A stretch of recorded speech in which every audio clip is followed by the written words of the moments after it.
Ira's story began in the coldest place on Earth, the Arctic. A group of researchers stationed at an isolated outpost discovered her as an infant, wrapped in thick, ancient fabric, lying unharmed in the snow. There were no footprints, no signs of how she got there, and no records of any missing children. The scientists were baffled. A human baby should not have survived in such extreme conditions, yet Ira showed no signs of frostbite or distress. It was as if the cold didn't touch her at all. When they took her in, strange things began to happen. The air inside the research station grew unnaturally cold, frost forming on walls even when heaters were at full blast. The lead scientist, Dr. Lillian Carter, decided to examine the child more closely. She reached out and, the moment her fingers brushed the baby's skin, a wave of ice spread across her hand, creeping up her arm in an instant. Within seconds, she was frozen solid, her face locked in an expression of shock and terror. The others panicked. They tried to move her, to warm her, but nothing worked. Dr. Carter was gone, transformed into an icy statue, her body perfectly preserved. Fear spread among the researchers. They were stranded in one of the most desolate places on Earth with a child that could kill with a single touch. They debated what to do. Some wanted to abandon her, to leave her outside where they had found her. Others argued that she wasn't to blame, she was just a baby. In the end, they radioed for help, and a military extraction team was sent to retrieve her. The soldiers arrived in full protective gear, treating the situation as if they were handling a deadly biohazard. They placed the baby in a specially designed containment unit, her tiny body surrounded by layers of insulation to prevent accidental contact. She was transported to a secret government facility, where she was studied in isolation. As she grew, so did the mystery surrounding her. Scientists observed her through thick glass, taking notes on her unusual physiology. Her body temperature remained impossibly low, yet she showed no signs of illness. Her breath always came out in visible puffs, even in warm rooms. She never felt cold. Any object she touched turned brittle and froze within moments. Metal, plastic, organic matter, nothing was immune to her effect. By the time she was 5, Ira understood that she was different. The people who studied her never touched her, never came close without layers of protection. She saw the fear in their eyes. She knew she had done something terrible, even if she didn't understand what. Her only companion was a boy named Jace, a young orphan who lived in the same facility. Unlike the scientists, he wasn't afraid of her. One day, when he was just 8 years old, he did something that should have been impossible. He reached out and touched her hand. Nothing happened.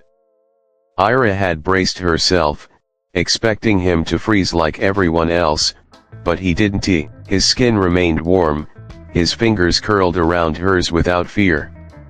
It was the first time in her life that she had felt another person's touch. The scientists were stunned.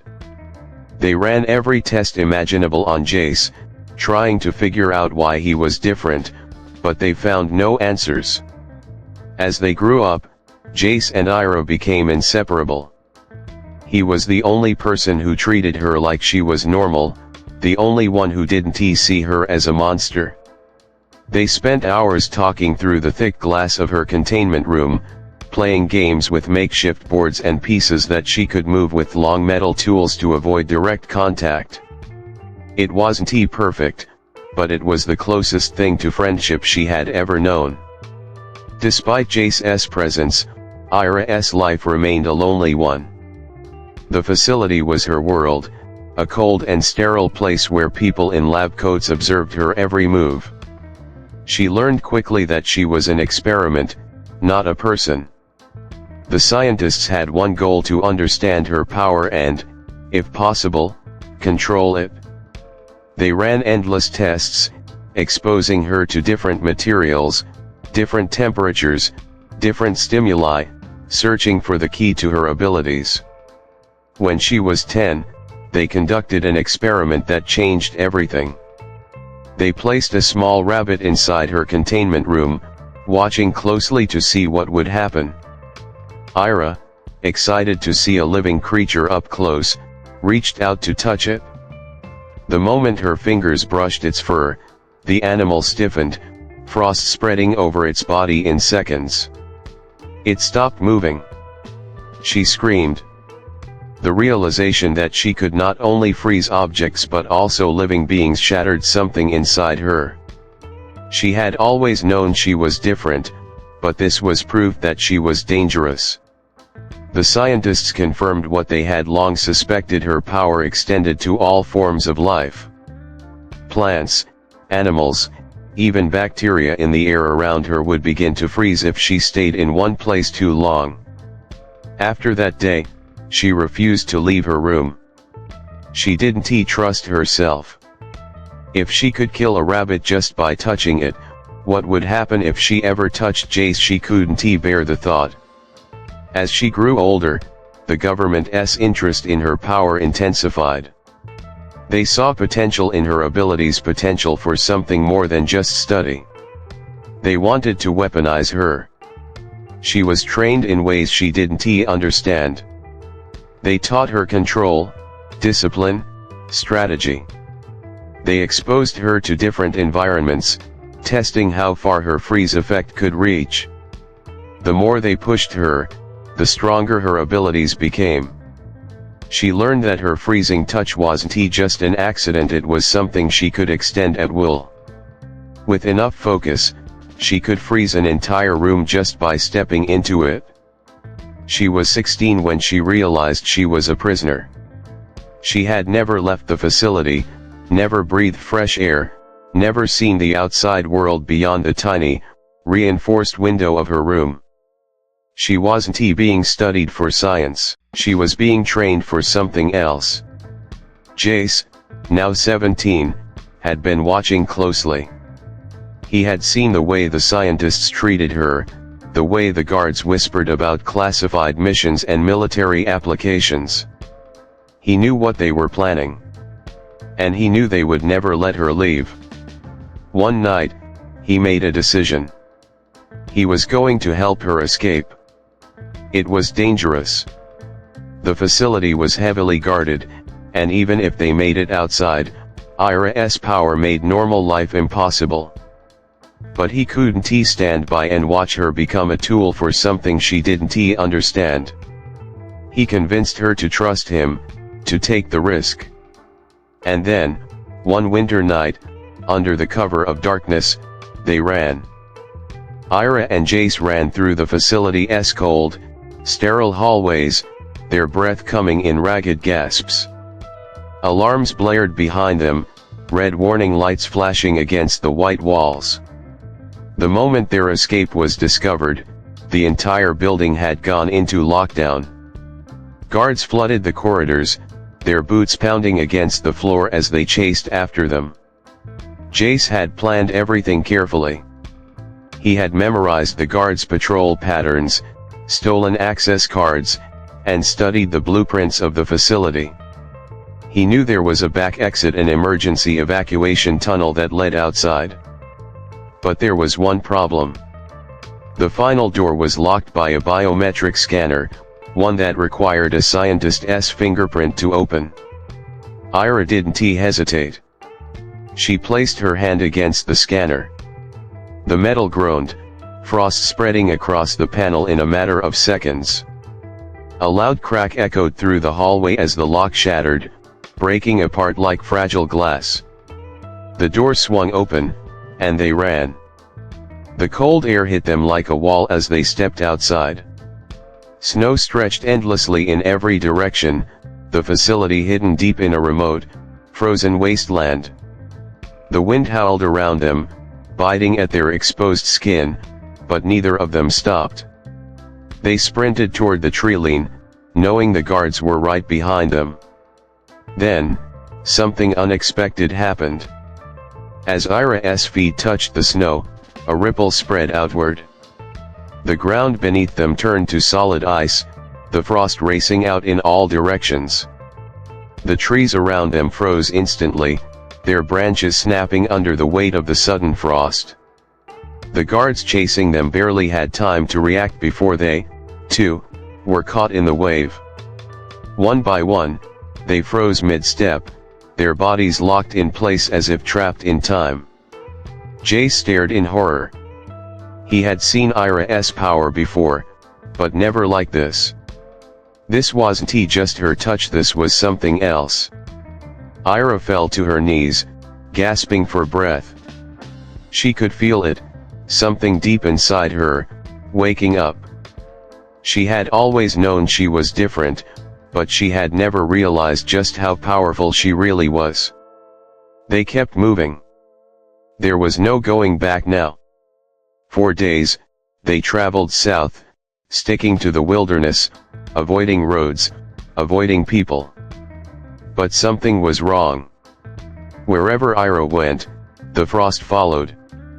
The trees around her withered, lakes froze over, entire fields turned into barren ice. The further she walked, the more the world around her changed. News spread quickly. Scientists and government officials scrambled to understand what was happening. Satellite images showed a trail of ice cutting across the land, stretching for miles. It was as if winter itself was moving. The world was watching, and they were afraid. Jace tried to reassure her. He told her they would figure it out, that they just needed to get far away, to find answers. But deep down, he knew the truth. There was no running from this. Then came the first attack. It was the military this time, not just guards from the facility. Helicopters flew overhead, drones scanned the landscape, soldiers in heavy protective gear surrounded them. They didn't try to talk. They didn't try to negotiate. They came prepared, carrying weapons designed to stop her. The first explosion sent them flying. Ira barely had time to react before a second blast hit the ground nearby, shaking the frozen earth. Jace grabbed her hand, pulling her to her feet, but she wasn't fast enough. Bullets made of an experimental material, designed to withstand her freezing effect, whizzed past them. One of them grazed her arm. She didn't feel pain, but she felt something else. A surge of energy pulsed through her body, like a reflex she couldn't control. The air around her dropped to impossible temperatures, colder than anything Earth had ever experienced. And then, it happened. A single step. That was all it took. The frost spread faster than ever before, racing outward in a massive wave. The soldiers, their vehicles, even the air itself froze. The helicopters above them turned to ice mid-flight, crashing to the ground in an explosion of frozen metal. The land became a wasteland of ice and shattered debris. Jace, standing only inches away from her, was untouched. For a long time, neither of them spoke. The only sound was the wind howling through the frozen battlefield. That was the moment they realized the truth. This wasn't just a mutation. This wasn't just a power. Something else was happening, something bigger than either of them had ever imagined. The world wasn't freezing because of her. It was calling to her. Jace was the first to notice it, patterns in the ice, strange formations that looked almost unnatural. He had seen something like it before, buried in classified documents back at the facility. The frozen structures resembled something ancient, something hidden deep beneath Antarctica. A message. A signal. They weren't just running anymore. They were being summoned. Ira and Jace stood in the frozen wasteland, surrounded by the ruins of what had once been a military force sent to capture them. The air was unnaturally silent, the cold so intense that even sound seemed to vanish into it. Ira's breath curled in the air like mist, but for the first time, she wasn't afraid of what she had done. She wasn't just causing the ice, something was guiding her. Calling her. Jace examined the strange formations in the ice, his fingers tracing the smooth, unnatural patterns. These weren't random, they were symbols. He had seen something like them before, buried deep in the classified files of the facility. Ancient markings discovered beneath the Antarctic ice, older than human civilization itself. The realization hit him like a shockwave. Ira wasn't the cause of this. She was the key. They had no choice but to follow the call. The journey south was relentless. As they traveled, the frozen path behind them grew wider, spreading faster than before. The world had already taken notice. News channels broadcast live satellite images of the advancing ice, spreading like a living thing across continents. Governments collapsed in fear. Scientists scrambled for explanations. Some believed it was the beginning of a new ice age. Others whispered of something far worse. Ira remained silent, focused. With every step, she felt the pull growing stronger, like an invisible thread guiding her toward the frozen heart of the world. She didn't know what she would find when she reached it, but she could feel it waiting for her. Then, at last, they arrived. Beneath the endless ice of Antarctica, hidden for millennia, was a structure so massive it defied reason. A city, buried in frost, stretching out in impossible patterns beneath the surface. Towering spires of ancient ice, perfectly symmetrical, as if designed with precision beyond human understanding. At the center of it all was a door. A doorway that pulsed with the same energy Ira felt inside herself. The moment she stepped closer, the ice around it shifted, moving like something alive. Symbols etched into the frozen walls glowed faintly, responding to her presence. Jace watched, breathless, as the door sealed for thousands, maybe millions of years slowly began to open. The truth lay inside.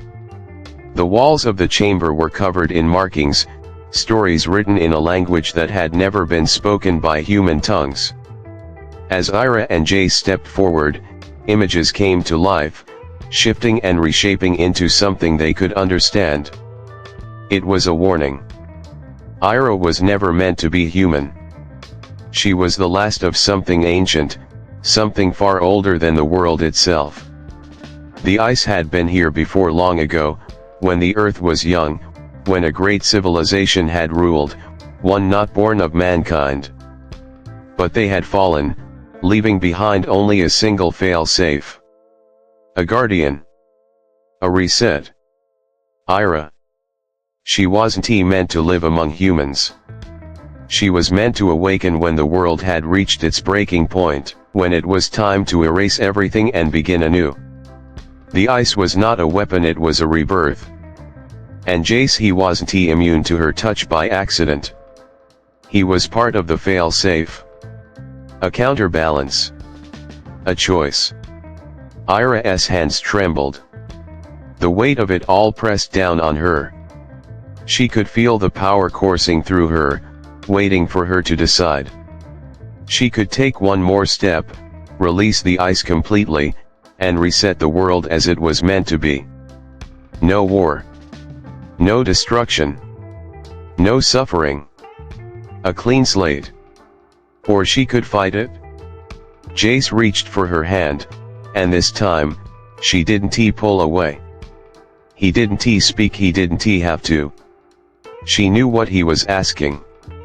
What if the world didn't need to be reset? What if it could change, not through destruction, but through something else? Ira closed her eyes. The ice around her pulsed.